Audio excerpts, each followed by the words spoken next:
Assalamualaikum warahmatullahi wabarakatuh. Izin memperkenalkan diri, nama saya Rani Rahmawati, NIR 13 019 06 0532. Baik, di sini saya akan menjelaskan tentang jungle rescue dan water rescue. Nah, untuk yang pertama kita akan menjelaskan terlebih dahulu tentang jungle rescue. Jungle rescue ini terbagi menjadi beberapa materi, yaitu PPPM, navigasi darat, dan GPS. PPPM itu apa sih? PPPM itu kepanjangannya dari pengetahuan, perlengkapan, pakaian, dan makanan. PPPM ini merupakan langkah awal perencanaan kebutuhan mobilitas keamanan, kenyamanan, dan kemudahan dalam melakukan operasi SAR atau melakukan operasi penyelamatan. Nah, ada beberapa pertimbangan untuk penyelamatan dalam lingkungan. Yang pertama itu kita harus melihat kondisi cuaca, kemudian kita harus melihat juga kondisi medan yang akan ditempuh, kemudian kita harus merencanakan waktu kegiatan atau membuat schedule, kemudian memikirkan hal-hal yang tidak terduga. Nah, untuk kualitasnya ini kita harus handal, praktis, ringan, dan juga mudah didapat.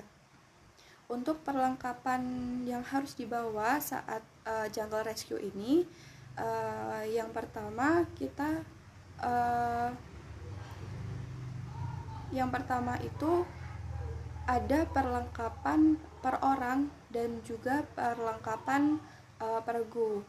Nah, untuk perlengkapan per orang ini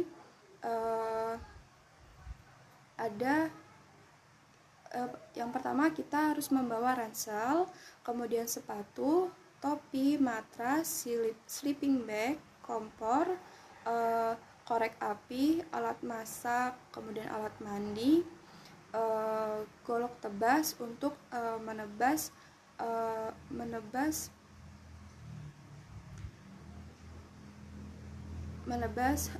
ranting-ranting atau yang terkendala di perjalanan. Kemudian ada perlengkapan beregu yang dibawa. Untuk perlengkapan beregu ini biasanya peta, kompas, GPS, flysheet, radio komunikasi. Nah, radio komunikasi ini untuk berkomunikasi saat waktu kita di dalam hutan atau dalam perjalanan. Kemudian untuk navigasi darat itu cara untuk menentukan posisi diri kita sendiri dengan orang lain serta membuat lintasan dengan baik dan benar. Nah, untuk perangkat navigasi ini itu peta, kompas, busur derajat, alat tulis dan penggaris, altimeter, GPS atau Global Position System. Nah, GPS itu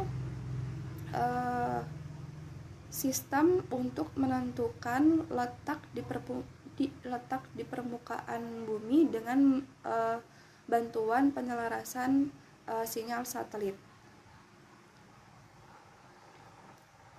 Yang kedua, kita menjelaskan tentang water rescue. Nah, water rescue itu merupakan penyelamatan di air untuk kemampuan kita untuk melakukan pertolongan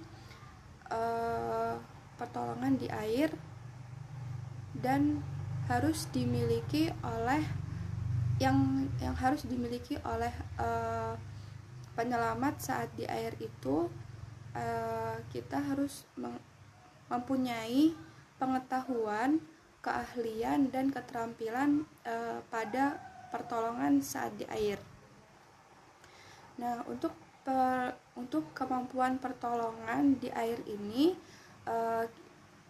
kita harus bisa berenang dengan tiga gaya.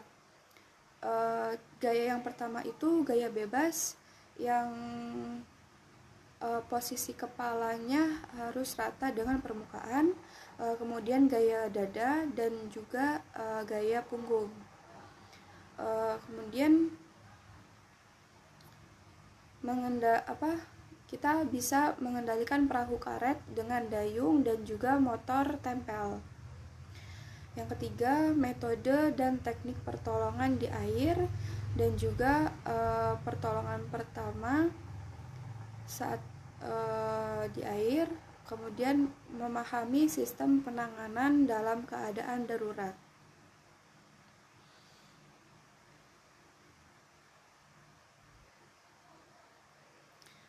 Untuk prinsip pertolongan di air, yaitu kita harus bisa memperhitungkan atau mempertimbangkan dengan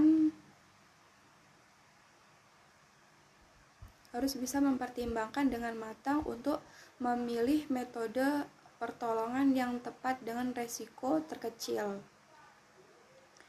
Kemudian kita harus mempunyai penolong itu harus mempunyai pengetahuan.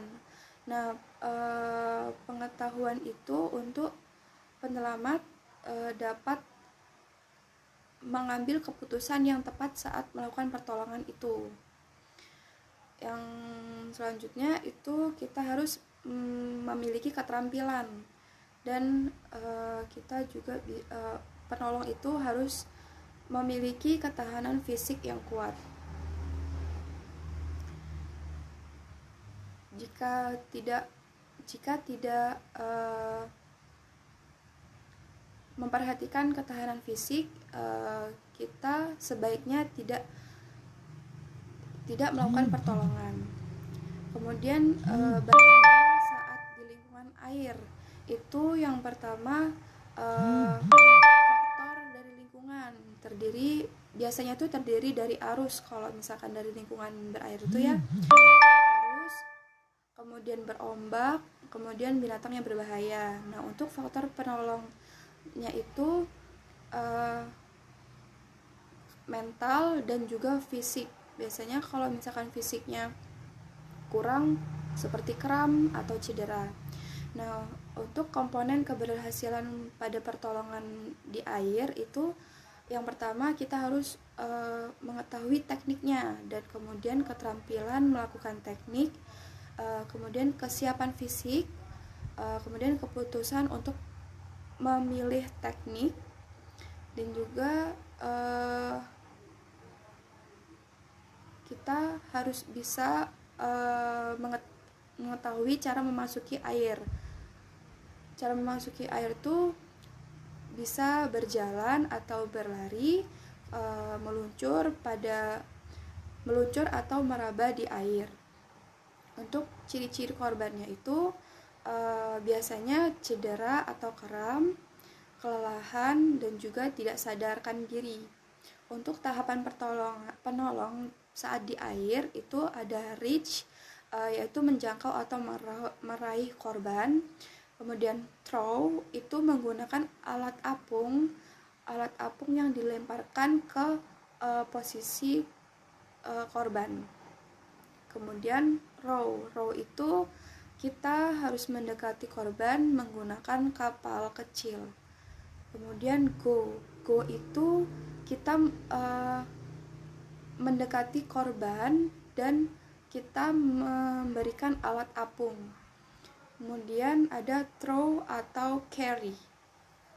Baik, hanya itu saja yang dapat saya sampaikan. Kurang lebihnya saya mohon maaf. Assalamualaikum warahmatullahi wabarakatuh.